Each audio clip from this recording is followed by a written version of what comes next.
بسم اللہ الرحمن الرحیم۔ مملکت خداداد ملک پاکستان کے اندر دن بدن درندگی کے واقعات، دلوں کو دہلا دینے والے اور انسانیت کو کمپا دینے والے واقعات پیش آ رہے ہیں، اور اس کی سب سے بنیادی وجہ دراصل یہی ہے کہ اسلامی قانون اور شرعی قانون اور حدود اس ملک میں ان کا تصور ہی نہیں ہے،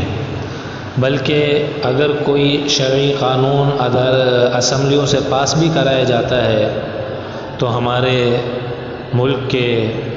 مدینہ کے معمار، ریاست مدینہ کے معمار، وزیر وزراء، پتہ نہیں ان کے ذہنوں میں کون سی شکل ہے ریاست مدینہ کی، ریاست مدینہ بنانے کے لیے جا رہے ہیں، ریاست مدینہ کا دعویٰ کر رہے ہیں، وہ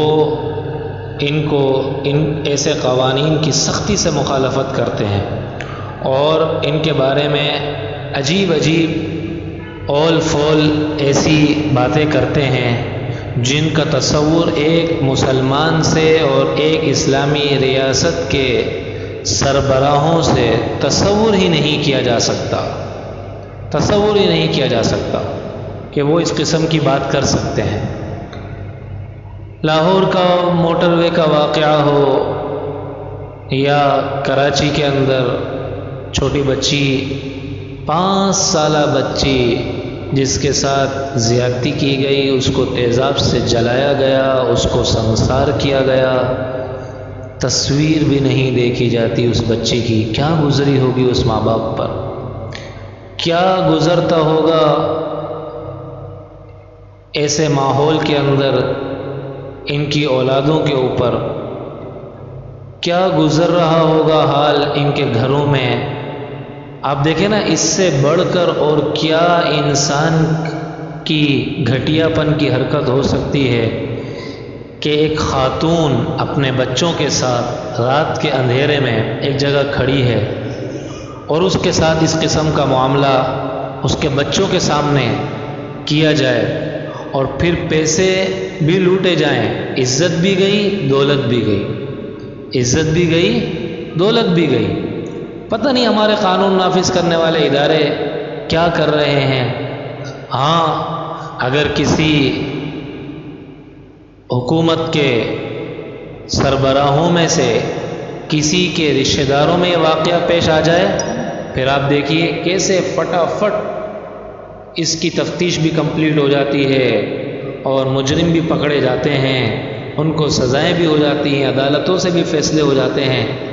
ہاں، جب حکمران ظالم ہو جائے، جب حکمرانوں کو صرف اور صرف اپنی حکومت کی فکر لگ جائے، اپنے حکومتی معاملات کو بچانے کی فکر لگ جائے اور اس کے لیے اپنے آپ کو بچانے کے لیے وہ خود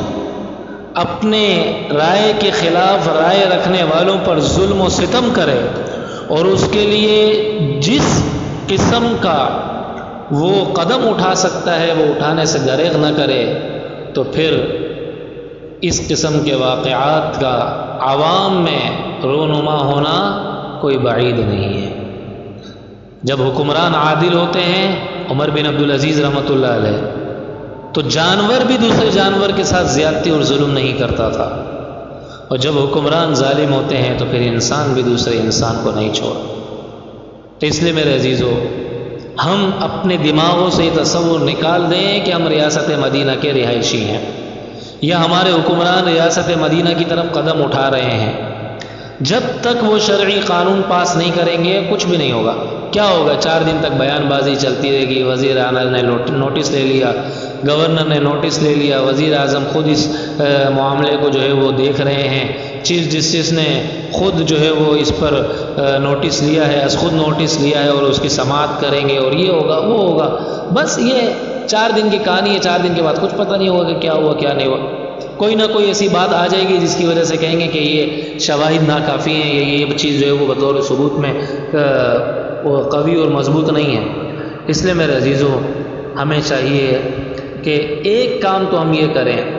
کہ حکومت سے اس بات کا مطالبہ کریں کہ وہ قانون، شرعی قانون نافذ کرے۔ یہ کون سی بات ہے کہ ریاست مدینہ ہے، اسلامی مملکت ہے، اور اس کے اندر قرآن اور حدیث کے قانون کا دور دور تک تصور نہیں، دور دور تک تصور نہیں، اور پھر نئی نئی سوسائٹیز کے نام سے اور انسانی حقوق اور ہمدردیوں کے نام سے نئی نئی تنظیمیں سامنے آتی ہیں، اور وہ اس قسم کے شرعی قانونوں کے خلاف احتجاج و دھرنے دیتی ہیں اور ریلیاں نکالتی ہیں اور پروگرام کرتی ہیں، اور ہماری حکومت ان سے متاثر ہو جاتی ہے۔ ارے بھائی، آپ کوئی ماڈرن اور کوئی یورپ اور امریکہ کی کسی ریاست کے حکمران ہوں یا اسلامی مملکت کے حکمران ہوں، اگر تو آپ اسلامی مملکت کے حکمران ہیں تو پھر آپ کو اسلام کو فالو کرنا پڑے گا اور ایسے لوگوں کی پرواہ نہیں کرنی پڑے گی۔ اور اگر آپ اسلامی مملکت کے حکمران نہیں ہیں،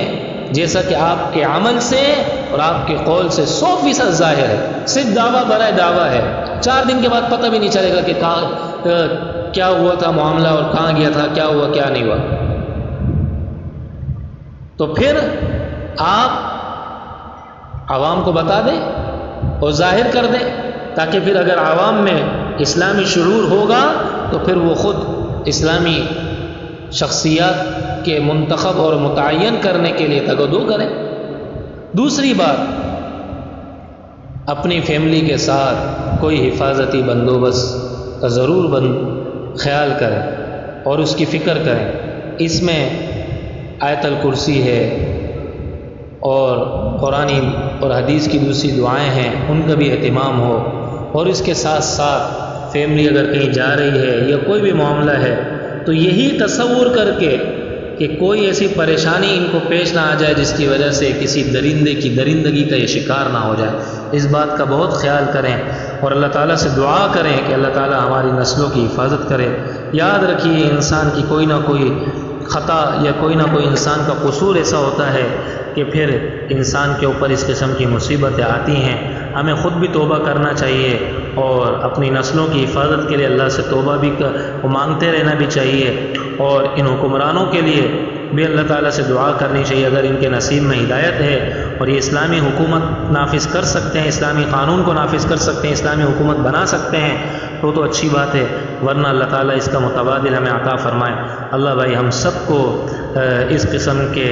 پریشانیوں سے محفوظ رکھے، اور جن گھروں کے اندر یہ اندھیرے ٹوٹ رہے ہیں اور جن گھروں کے اندر یہ پریشانیاں ڈیرے ڈال رہی ہیں اور جن گھروں میں یہ مصیبتیں آ رہی ہیں، اللہ تعالیٰ ایسے گھروں کو سکون نصیب فرمائے اور ان کی پریشانیوں کو جلد از جلد دور فرمائے، اور اس قسم کی حرکت کرنے والے درندوں کو اللہ تعالیٰ کیفر